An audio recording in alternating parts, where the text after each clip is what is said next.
Bismillah. Welcome back, Zoo Crew, to another episode of Restarting My Life at 33. So, for those of you who have never had good Persian food, I recommend you try out Cafe Tehran. We tried a bunch of their food today. So, Zerish Pulao, Gourmet Sabzi, which is like probably the most famous Persian dish, Fesenjoon, Halim. So Pakistani people / Indian people, we have Halim, but their version of Halim is very different. Ours is more of like a lunch / dinner meal. Theirs is more of like a breakfast / dessert. So it's eaten with like sugar and cinnamon, whereas ours is with like masala and spice, you know? So same name, very different kind of meal though. What else? We had a couple salads, some soup, and I think that's it, unless I'm missing something. But yeah, overall pretty good food. So yeah, for those of you in Ottawa, go check out Cafe Tehran, especially given like everything that's going on in like Iran right now. Having their food is a good way to experience their culture and kind of like get to know what they're all about. Especially, it's a very interesting culture, you know. It's a very hospitable kind of culture. It's similar to like Pakistani culture in that sense, but food, art, and just socializing plays a very important role. Same thing with like tea, you know. So yeah, it's a good way to learn about their culture. And outside of that, we watched this movie called Straw. I don't know if any of you have seen that, but very interesting movie. And it pretty much talks about the struggles of African American women or like single moms in America, you know. Bit of a roller coaster of a movie though, especially at the ending. Literally like crazy plot twist, and I still am not sure like how the movie ends because they kind of just leave it on a cliffhanger, you know, which is kind of cool in its own way. But there was a line in that movie where it was like this old lady was telling the main character like, yeah, it's expensive to be poor.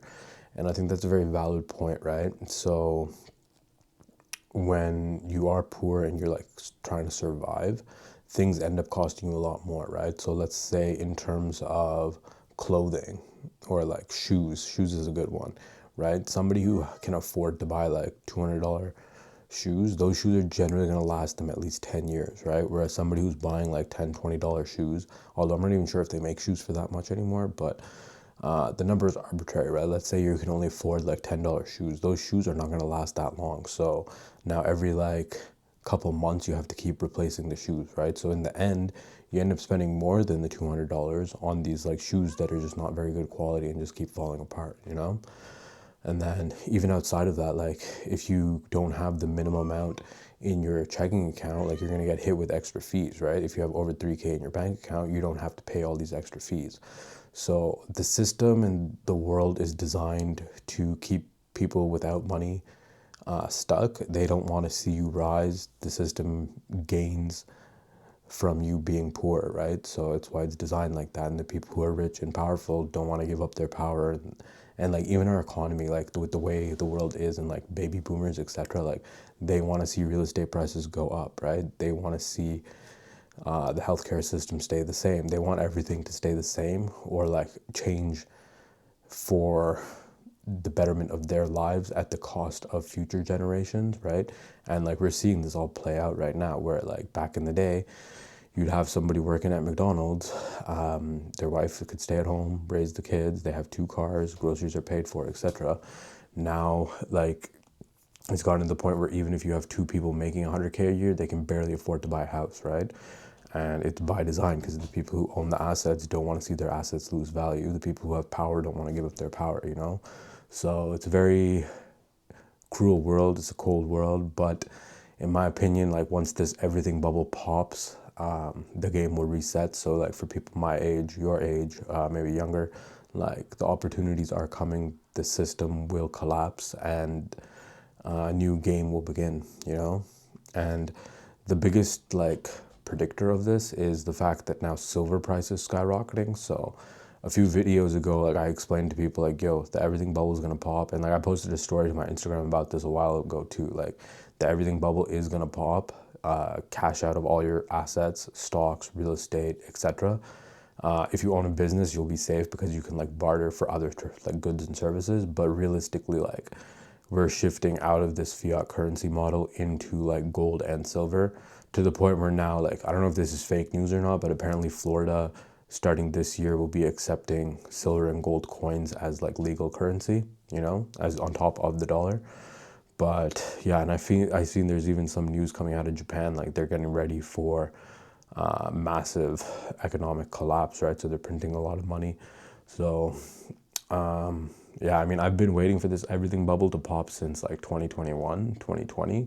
So it's cool to see that now it's finally getting to that point where this bubble will pop, you know? And like as much as they try and prevent it from popping, it's literally in everybody's best interest for this bubble to pop and the economy to reset, you know? And then I guess the scary part about this is that like democracy only lasts 230 years. So we're at the end of democracy, and the thing that follows democracy is tyranny. So we may see a bunch of like world leaders who are like elected leaders become dictators because they don't want to give up their power, you know? And like most of the world leaders, like even here in Canada, like they're not looking out for your interests. They're not looking out for my interests. Like the government doesn't give two shits about any of us, you know? They only care about themselves and their power and the people who are like fundraising for them. And Callie has decided to hop up on the table. So, I mean, I've covered everything I wanted to talk about, so I'm going to call it a day because I guess she wants out of this room. But yeah, that's it for today, Zoo Crew. Peace out.